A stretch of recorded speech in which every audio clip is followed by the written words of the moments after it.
Hey friends, it's JB with Cyber Christ and Country, your source for understanding the cyber age. And let's remind everyone, you are in the cyber age. What is that? That's the point at which we can no longer really rely or really live in this world without the cyber technology that is in front of us. We wouldn't really be able to sustain ourselves, our way of life. Back to this story again. We were talking about Beijing Debu's plan to monitor behavior of every resident by the end of 2020. All right. Now, that has to do with them establishing what's called a social credit score. They will be essentially using facial recognition and behavioral pattern analysis with that recognition to determine not just not just things about you as far as, are you stealing things, but your thought patterns, the thought police are now in full effect. So imagine, if you will, the idea that you do not like a certain political party. And then if you're in the US or the UK or other places, it's natural to have a leaning one way or the other, or certain positions, certain political platforms. Well, in Beijing, they have a way of determining your behavior. Basically, you could be looking at one of their commercials that might be pushed to your phone. You might have to watch one of them. And if you respond negatively, your social credit score can go down. And if you respond positively with sincerity, your social credit score could go up. So they're weeding out people in the world, their world over there in China, and with their volume of people, and given their technology and the things we have, all the trade secrets we have given to them, this could be something that could be easily rolled out here in the United States, and without any qualms about having done so. It could be sort of under the guise of protecting people from gun nuts, or it could be under the guise of um, transgender liberty that we expect everyone to have. And not that I do, but that's what the media will try to push that on you. This could be rolled out in our camera phones right now, or your smart TVs, or anywhere. Okay, so Beijing has a plan to do that. Well, we've talked about this before, and if you're just listening for the first time, you may be an interesting story for you, and you may not understand all the technicalities behind it, but there are ways they're blocking people to with this technology. There, if you have a low social credit score, you're not going to be able to use certain government facilitated commerce, kind of transit, etc. So if you have a poor social credit score, you might not be able to fly around the country or use the bank systems, or they may sort of tighten their grip upon you even further. But the point is that we have talked about this before, and if you're new, you're like, hey, look, this is fascinating. Well, get involved with it. I'm here to help explain this to you. That way, that I have degrees in this area, and I have experience in this area, and I'm able to help you understand this. Many of my brothers and Christian brothers and sisters are really not understanding what the impact is of the cyber world. We use our gizmos and gadgets, etc., and we seem to use those every day, and sort of really neglect what some of the impact can be in the long run. All right. Well, like I said, we have talked about this, but now what I want to do is couple this story along with this story. Chinese researcher claims first gene free edited babies. Not gene free. First gene edited babies, gene free. The gene free may be the free gene, which is no longer going to be available. They may start to isolate people. This guy, this story has to do with this guy is trying to create a human who is resistant to the HIV um, virus. Okay, we know what HIV is, right? We know what AIDS is. AIDS is acquired AIDS, acquired immune deficiency syndrome, which leads to HIV or one or the other. But basically, your immune system is broken down from this virus, which is historically was propagated through sexual promiscuity, but now with the people have gotten it through um, blood transfusions, everything. So this guy is trying to create that, and he says that he's successfully done some gene manipulation already. Okay, how effective it is, we don't know, but he has already been doing this. Now, he hasn't published all of his conclusions in a research paper, but I think that he's documented it enough. A published paper is really just a documented um, sort of thesis or research that it was documented or other things that can be seen as reputable amongst the medical community. Okay, well, this guy hasn't done all of that, but he's done enough of it to raise some eyebrows and to say, "Hey, look, this guy is manipulating human genes and creating actual humans doing so. We don't know what the impact of this is going to be. I would suspect it is not a good thing." Okay, we have a couple stories then. China is going to monitor behavior. Now, China may indeed be manipulating the whole gene pool. Now, let's take these two together. Let's say that China's using its cell phones to understand what type of person is obedient. Who's the good dog out there versus the dog that seems to be running around, maybe chewing on things they're not supposed to be chewing on. That's what China's looking for. They're looking for these kinds of people who are sheeple in China, who would simply be content with going to the factory and becoming a human robot, or someone who has just total allegiance, total obedience. I mean, let's face it, there are different kinds of people in the world. Some people are thinkers, and other people are others. They're maybe not thinkers, but they're just followers. Some are leaders. Some are followers to such a degree that they don't even question what people tell them or whatever. They just do whatever.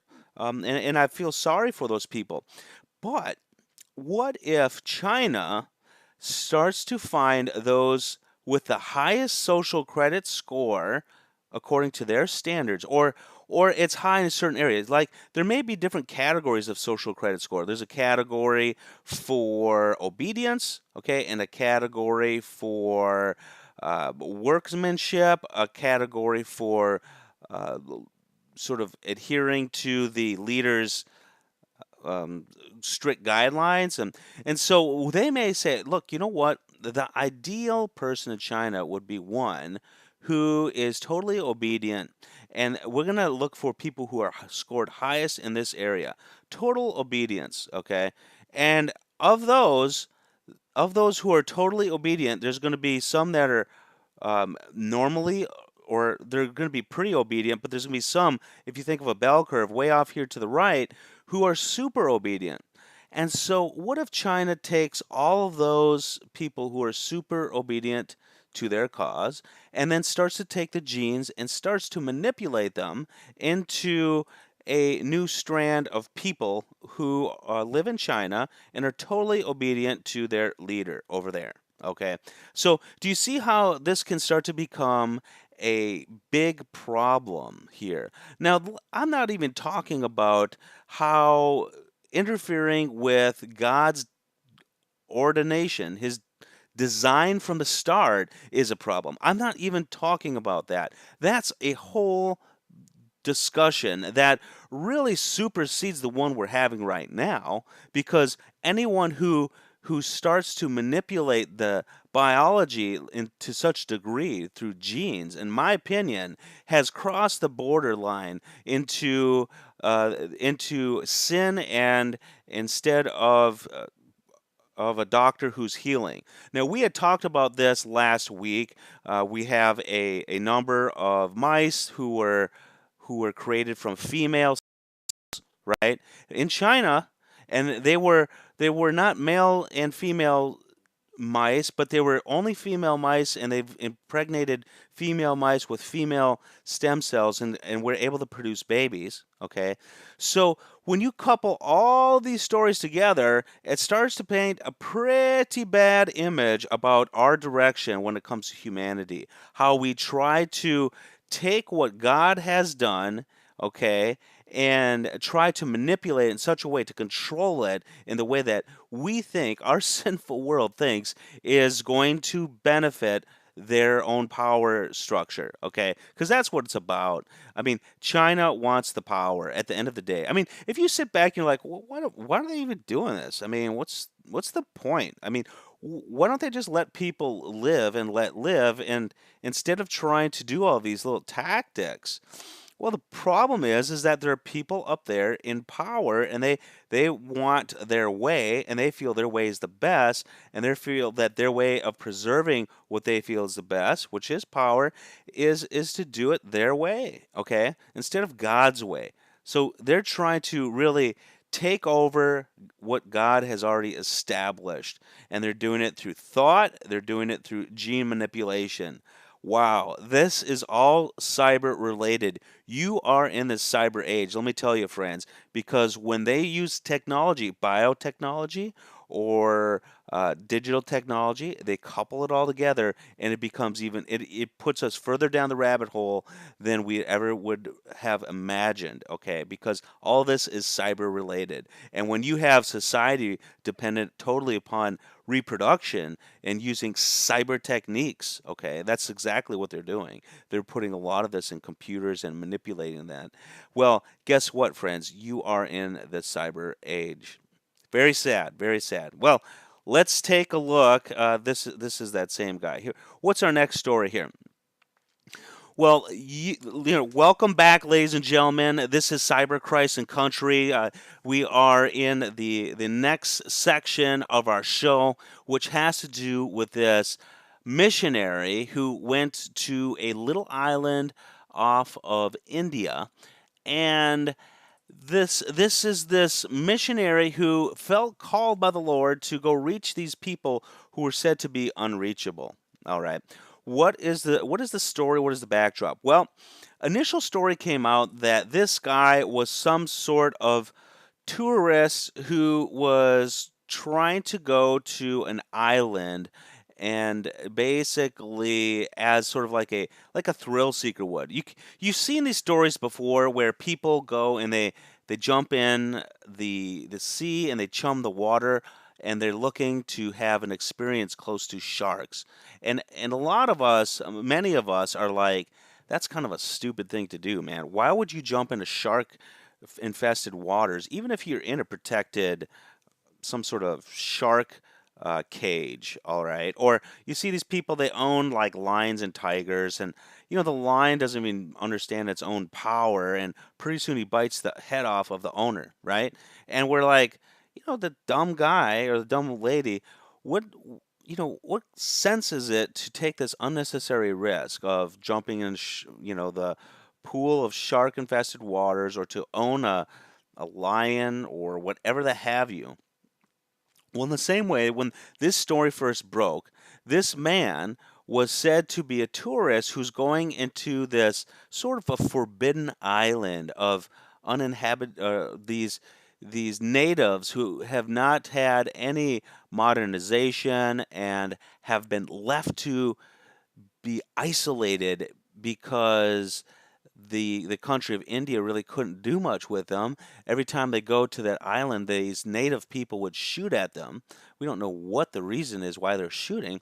And so when the story broke, you have this picture of this tourist going to sort of get sort of like a thrill out of going and visiting a place where people don't want him, and he's trying to essentially get his jollies off of going to this territory that is sort of forbidden. A what do you call it?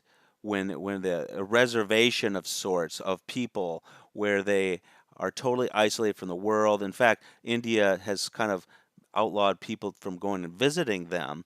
And this guy is supposed to be that kind of a person, a thrill seeker. And when I first heard the story like that, it was sort of that was how the story was broken. This tourist was going and basically a thrill seeker, and he got shot up by the natives. And I was thinking, well, it serves him dude right. I mean, this dumb guy going over there, and he's got a lot of great risk where he's going, and sure enough, I mean, 99% of the people who go there get shot. Sure enough, he's gonna get shot, the dummy. That's how the story. But then later, a couple days later, a day later, more information came out about this guy. Turns out this man was a Christian, and he felt called to go visit this island and try to make peace with people. And he brought gifts with him, and he went under sort of a there were people who fishermen who he had paid off to bring him to the island, and those fishermen were given money or something, and they brought him so close to the island, and then they gave him he had a kayak, and with that kayak he was taking all of his gifts to this island. And that the idea was is with these gifts and with sort of an innocent demeanor and led by the Holy Spirit, that possibly he would be able to reach them. Now, I've had a lot of discussion online with regards to this particular topic. Some people are like, well, man has gone over there and corrupted everything, and these people just want to be left alone. And who's right? Why do we feel it's our right to go and invade their place of being, and they're already said to be isolated, and that's what they want. All these people, like possibly 500 people total on an island, have somehow communicated with the world that they don't want any outside communication or people coming in to their environment. Why are people, especially people, have an image of white man colonizing different places around the world in the sinful, corrupt things that white man or black man or anyone has done throughout time? It gives us sort of a skewed picture of what this is. Okay, well, one thing. Let's address one thing. Let's imagine there are 500 people, and they have, and the outside world has somehow understood that these people do not want anyone to come visit them whatsoever. Okay. Now, the first thing we have to assume is that there had to have been some sort of communication with the outside world in order to sort of create that law or to create that reservation for these islanders outside of the coast of India. Now, maybe that communication was strictly in them shooting arrows at whoever approached the island. That could be the case. Okay, that could be a case that these islanders are vigilant and they sort of surround their own island. Anytime they see a canoe or a boat approach, they shoot them, and that establishes their people's way of life, right? I mean, that's what would have to have taken place in order for the world to say that these people are not to be approached in any way, shape, or form. Okay? Well, if that's true, we would have to assume that there there are warriors on that island, and those warriors are steering some of those decisions or are part of the decision to to prevent anyone from coming. Okay. Well, that means further that there's probably about 400 other people on that island who have other opinions. Those 400 people may be slaves. Those 400 people may be under duress.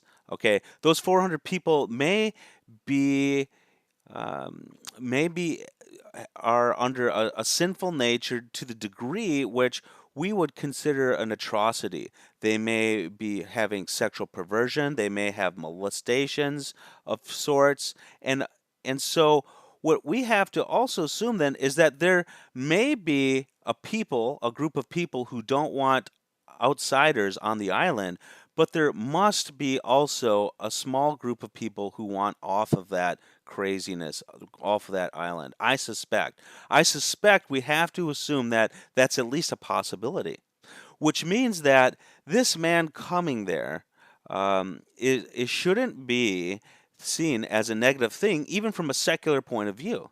Okay, but if we also couple in the sin nature of man in his heart and how God's written his laws upon everyone's heart, then to see a man come in peace of any sorts and to be simply shot up has to signal the unrest of sin in the hearts of these islanders, these native islanders who have shot him up.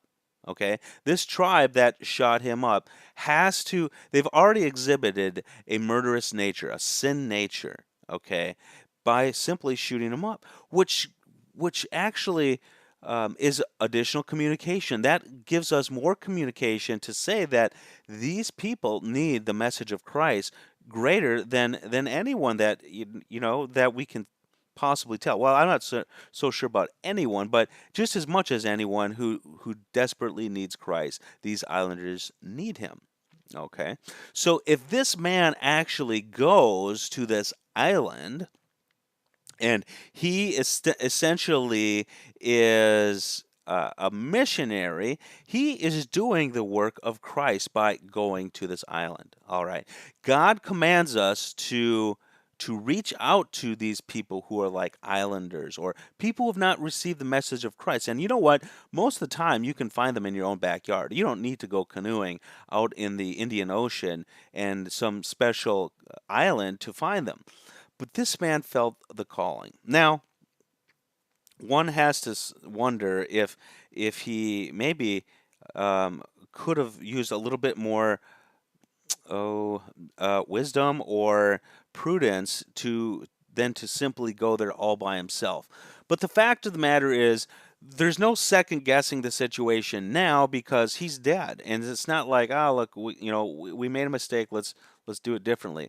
He went there with reports from his journals. He went there with an open heart and a calling from Christ to go there. And now what's gone on is that this story has gone pretty much viral across the world, and people are now wondering about this tribe who sort of is reclusive in many respects and in fact hostile. Now what's gone on is the Holy Spirit has made this story known to the world. Now who's going to follow him? Now there was a story I read from one Christian news analyst, and he had said that, hey, look, we've learned a lot of lessons in these delicate missionary operations. And in fact, God had sent out people two by two at least to go preach the gospel. But and he's also said, like, we've learned lots of lessons in the missionary field, and so for him to kind of go out there by himself, we've already learned that sometimes that doesn't work. Sometimes it doesn't work, but sometimes it does. And sometimes you will hear the Lord calling you, and you cannot wait for another person to come, or your mission and your destiny where the Lord is calling you to go is going to be lost, and it's going to be a missed opportunity. Well, this guy went forward. He went forward, and would have been better to have two people there. I'm not sure. We don't know. But, we're not in the old times where if you had one person die, or, out of two, let's say you had two people go into a scenario, one person died, the other person was able to come back and share the story of what happened. Well, that's just a communication. That's a vehicle for communication. A second person or multiple people who went. It's a way of getting the message back to others, maybe to try different tactics or different strategies. But in this scenario, we have wide media coverage. So we don't necessarily need another person for the purpose of bringing the message back. Would he be in a stronger position with more people? Absolutely. Would it have changed the outcome in this situation? Probably not. We probably would just have two people killed or five people killed, like story of Little. That I think it's Jim Little or Jim Elliott. I can't remember. Where they went five of them to these tribesmen, I think in South America, and they all got shot up with arrows. Well, anyhow, this story here is a great example of God working in the modern age. There's going to be people discussing this. Now, this has stirred up all kinds of Christians to discuss this story. What he did, was it right? Was it not right? How could he not go? Because if the Holy Spirit's calling him, how could he not go? How could he not go? But where was his Christian fellows? What where was his Christian body? Did he have pastors or counselors? What about our scenario? What are we doing? When we go into homeless areas alone, isolated? What are we doing? Are we doing it wisely? What can we learn from this? Should we try to, just do it differently? So I already see God working through this man's martyrdom over there. What's his name? John Chau. All right. And it's interesting. You almost get this expectation that this guy is some white boy, privileged white boy who's going to get his rocks off. But here he is. I mean, he's actually looks like part Chinese at the very least. Chow I think, is a Chinese sort of surname. So John Chow, just simply want to spread the gospel. Do you know how many people are in China trying to spread the gospel? And if they have to go, two by two all the time, that might not ever get done. Or, loose lips sink ships. So sometimes if you don't know who's your friends, and if there's strength together, that can also be a problem. Now, we should learn from this, and I think that he would have maybe two people might have served in a different way, could have avoided this, and maybe had a different approach. They may have seen something different. Two eyes, you know, another set of eyes is better than one set of eyes. But he went out there for God's glory, and he was sacrificed. Not good that he's sacrificed, but it's good. God's plan is good, and God's using this, I think, in a way to reach them in a greater way. All right. Well, that's the Christ area. This all is Christ. Everything we do here is Christ, but this is the Christ area of cyber Christ and countries. So the digital media has shared his whole missionary effort with the world, and we're learning about it. That's a blessing. All right. Okay, moving right along. This is Cyber Christ and Country. The next section here we're talking about has to do with the border unrest. Oh boy. Well, the United States has borders just like any country, and they've been struggling with this because, and I rarely pull up CNN because they've done such terrible news reporting, but I wanted to do it as a way to sort of balance it against maybe some things that Fox, a lot of people see these two as sort of opposite ends of the spectrum, Well, right? it's unclear what. And this particular deal is that the U.S. has borders like any country, and people are like, who's to stop us from crossing your borders? We're just going to go and vocally say we're going to cross your borders, and then just cross them. What are you going to do about it? Well, we don't have great laws to combat this. People circumvent it all the time, and what the president has realized is that, well, we do have laws that allow people asylum if they're truly seeking asylum, meaning that in their country, their sort of their life is in danger to such a degree that, how could we refuse their entrance? But the problem is these people are intent upon, one, crossing the border illegally, meaning that we have a process for doing this. You're supposed to register and essentially put your name on a list of persons seeking asylum, et cetera, et cetera. Well, they're not doing that. They're just jumping the border. Two is that a lot of these people are seeking a better life, but it's not that their life is in dire um, in dire straits where they were from, meaning like their life is under severe duress, the to the point where they're going to be hunted and murdered, kind of thing. These people are like a lot of Americans. They get into a struggle position and they're not sure how they're going to necessarily eat, but they're not starving and they're trying to find better jobs over here because maybe their government is corrupt and they're not able to have a strong economy because of that. And so they're like, well, we're just leaving for that reason. That's not a criteria for entrance under the us people seeking asylum per se. But be that as it may, whether you agree with me or not, what is known is that the administration has said that, hey, look, we don't really want to process people who are not seeking asylum truly, but in order to vet them, they're going to have to follow our rules. So anyone who is seeking asylum must go to the port of entry. That means a specific area along the border. There's some in Tijuana, Texas, you name it. And if they go through that process, then we will abide by the laws that we've set up and process them and render a judgment whether they're truly seeking asylum or if they're just trying to kind of become a citizen by by ways of just sneaking in the country and maybe I don't know. People can do it by having a baby in the country or other ways. So the administration has sort of faced a problem, and they said that no one seeking asylum can do so without going through the port of entry. Well, a federal judge, actually blocked that. You would think, hey, look, this makes sense. If someone's going to seek asylum, they should go to the place where you process people for seeking asylum and not just jump into our country. Well, a liberal judge in San Francisco ruled against them, said they can't do that. But Trump in the president's administration is moving forward and still going to be trying to fight the fight. They're fighting that judge's ruling in court. The courts are being used against our own country. It's gonna cannibalize ourselves here before long.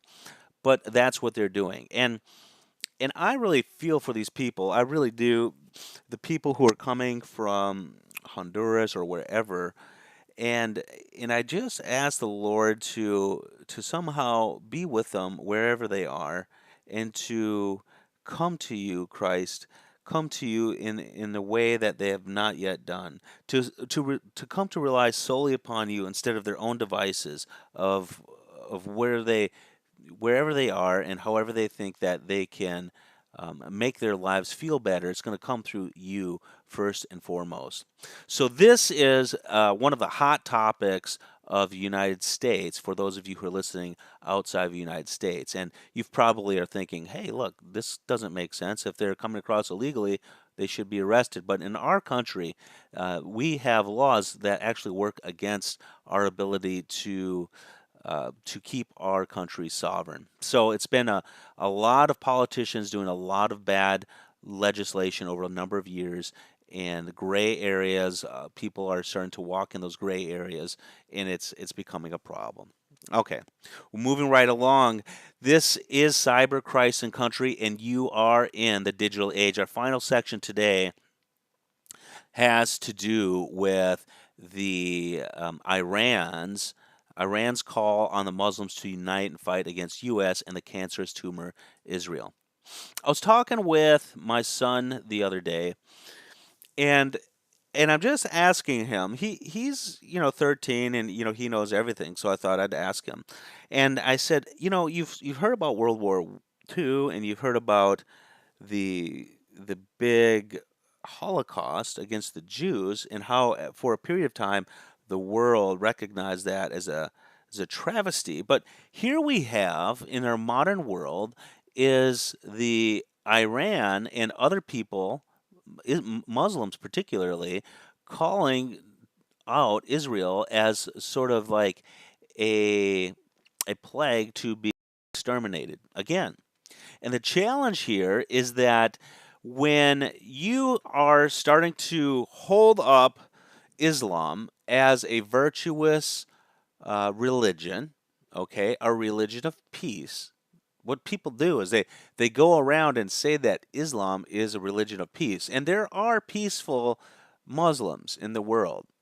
And those that are not following the Quran, let me tell you. And the Quran is so interesting because if you get to different people like Jay Smith or David Wood or Qureshi, they are all apologists who understand the Muslim world and the Islam itself and how it's rooted in the Quran. Now, the Quran, for those of you who don't know, is sort of like the Bible 2.0 for Muslims. The Muslims have taken bits and pieces of the Bible and stories and have weaved them together in the Quran.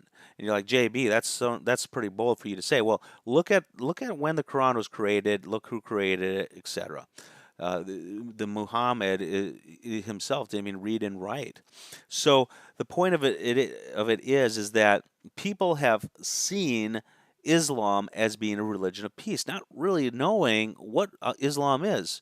They have not studied it. They have not looked at it. They have not simply looked at some of the obvious passages which negates the idea of Islam being a religion of peace.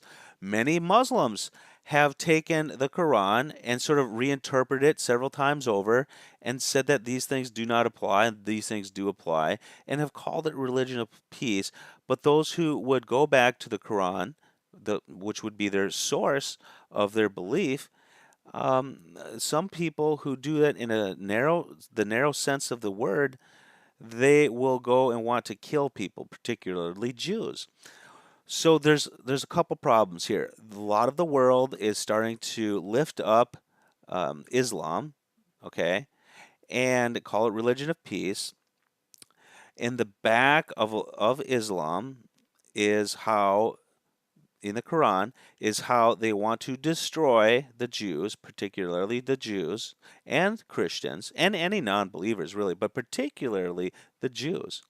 And so what happens is this uplifting of Islam coupled with some of the foundational or fundamental belief systems of Islam leads to this world view of hating the Jews all over again, just like Hitler and the Nazis did in World War II.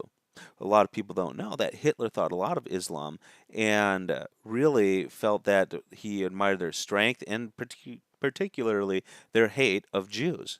He admired them. There are documented things of Nazi generals or Nazi leaders bowing down and praying to Allah, and it's sort of interesting. You see a an Arab and then a Nazi general, for example, or maybe it's not a general, but a Nazi SS leader bowing down to Allah, and it's like this is crazy. I mean, look it up, look it online yourself.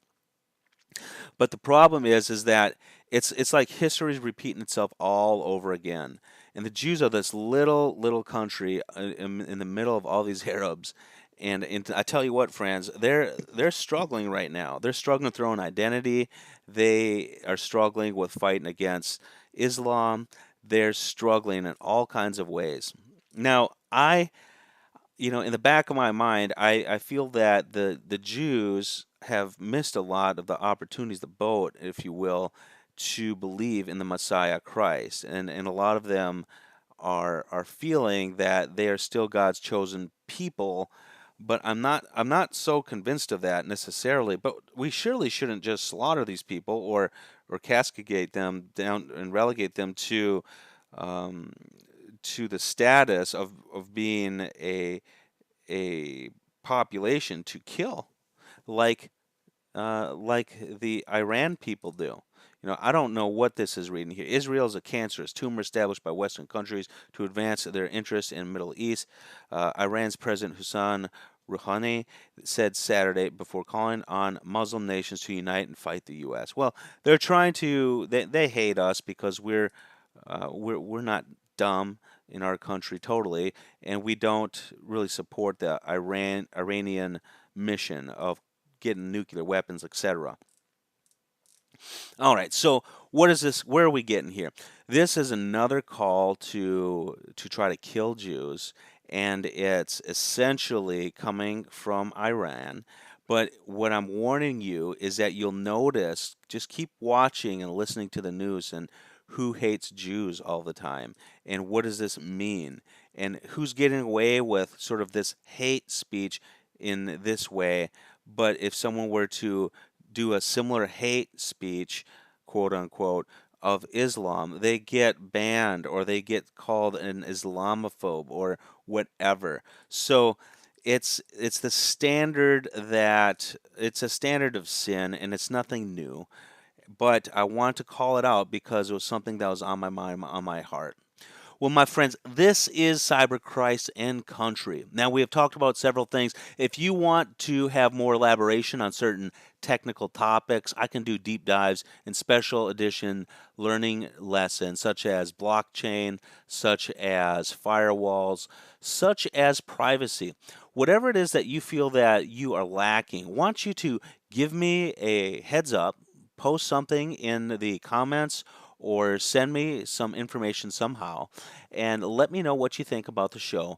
And if you would like other content pieces put in there or have some specific areas you'd like me to comment on, or if you have comments yourself and you feel strong enough to do a session with me where you're on the call, get in touch with me and we'll try to reach back with you and make that happen. Again, this is Cyber Christ and Country. Thank you for joining me, my friends. We'll see you next time. Take good care. Bye bye.